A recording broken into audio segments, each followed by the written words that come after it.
সোনালী আসে ভরপুর ভালোবাসি ফরিদপুর এই স্লোগানের মতোই ফরিদপুর জেলা পাট চাষের মাধ্যমে দেশের শীর্ষ অবস্থান ধরে রেখেছে। তবে এবছর অতিবৃষ্টির কারণে নিম্নাঞ্চলের জমিতে পানি জমে পাটের ফসলের ব্যাপক ক্ষতি হয়েছে।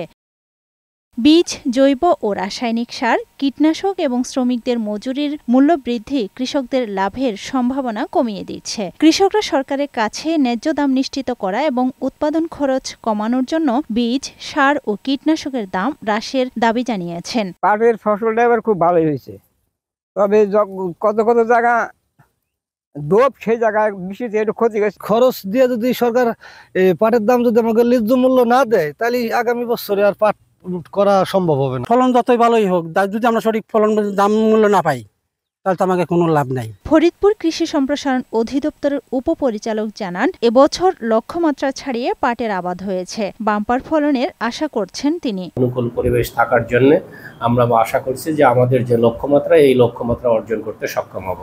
কৃষকরা মনে করেন, সরকারি পৃষ্ঠপোষকতা এবং ন্যায্য দাম নিশ্চিত করা গেলে পাট চাষের সম্ভাবনা আরও বাড়বে। ফরিদপুরের সোনালী আঁশ শুধু জেলার পরিচিতিই নয়, কৃষকদের জীবন জীবিকারও প্রতীক। সঠিক নীতি ও সহায়তা পেলে এই ঐতিহ্য আরও সমৃদ্ধ হবে বলে আশা করা হচ্ছে।